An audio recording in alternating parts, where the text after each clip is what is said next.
கோயிலோடு பலரும் சென்று ஆடிக்கொண்டு பாடிக்கொண்டு வந்து விட்டாயா? காலம் முறவை கடைசி வரைக்கும் நாம் இருவரும் இப்படியே சந்தோஷமாக இருக்க வேண்டும். காலம் முழுது இப்படிதான் இருக்க வேண்டும். நிச்சயமாக. ஆமாங்க. எங்கடா போயிருக்கிறேன்?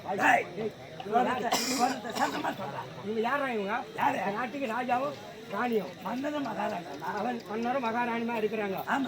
இந்த வயசுல இவங்க வந்து ஆனந்தமா தெம்பா இருக்க போறாங்க, அன்பா இருக்க போறாங்க.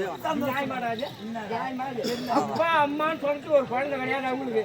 இந்த நேரத்துல உங்களுக்கு ஆசையா இருக்கும், சந்தோஷமா இருக்கும். உங்களுக்கு எத்தனை பசங்க?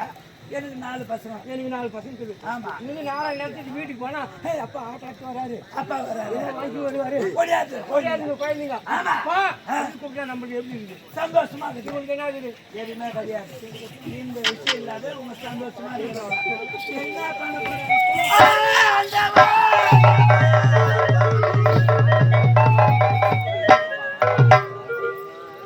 நாட்டு மக்கள் இப்படி எல்லாம் பேசுவார்கள் என்று நான் ஒரே காலம் நினைத்ததே கிடையாதே சுவாமி. நாட்டு மக்கள் எல்லாம் என்னுடைய பிள்ளைகள் என்று தானே நிறுத்தி காலம் முழுவதும் பிள்ளை வேண்டாம் என்று நான் சந்தோஷமாக இருந்து கொண்டிருந்தேன். இந்த சந்தோஷத்தில் மண்ணு விழும்படியாக இப்படி நாட்டு மக்கள் பேசுவார் என்று நான் கனவிலே நினைக்கவில்லையே அத்தா. நம்ம இடத்துல வேலை செய்யக்கூடிய வேலையாட்கள் பார்த்தியா? நம்மளை பார்த்து கால முறவை கடைசி வரைக்கும் இவங்க இருவரும் சந்தோஷமா ஆடிக்கொண்டு பாடிக்கொண்டு இருக்கிறாங்க. இவங்களை பார்த்து அம்மா அப்பா என்று அழைப்பதற்கு ஒரு மயிலை செல்வம் இல்லை, குழந்தை செல்வம் என்று வாயார பேசிட்டு போறாங்க.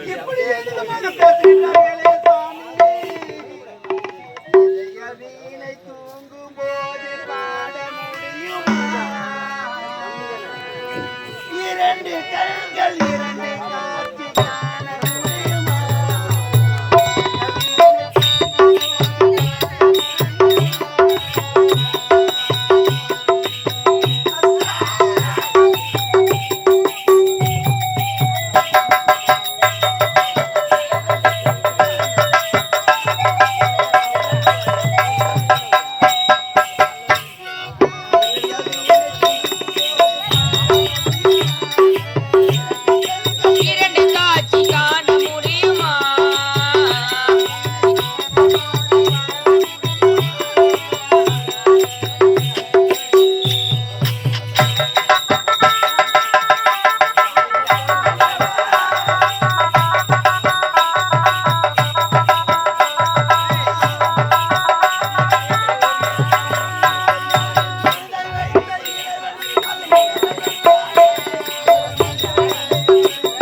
இந்த பாவிக்கு காலம் பொழுது ஒரு பிள்ளை பிறக்காதா அத்தா?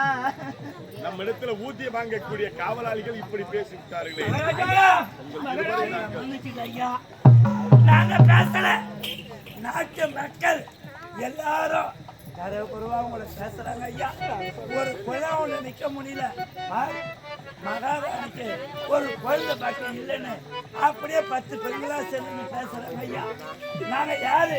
உங்க உப்ப சாப்பிடுறவங்க. நாங்க பேச முடியுமா? எங்க காதால நாங்க கேட்கிறோம். அதனாலதான் எங்க மனசு தாங்க முடியாத உங்க கட்ட வந்து முறையிட்ட ஐயா. மன்னிச்சிடு ஐயா.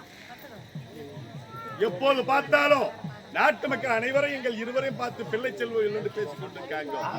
இருந்தாலும் என்னுடைய மனைவிக்கு குழந்தை இல்லை. அதற்கு நாங்கள் என்னப்பா செய்ய முடியும்? இப்போது என்ன செய்யற தெரியுமா? அன்னைக்குழி ஒன்று ஏத்து யார் வந்து கேட்டாலும் இல்லை என்று சொல்லாமல் கொடுப்பது அமுதம். அப்படி இருக்கும்போது அன்னைக்குழி ஏத்து அப்படியாவது எங்களுக்கு ஒரு மயிலச்செல்வம் பிறகு பார்க்கலாம். கோட்டையில அன்னைக்குழி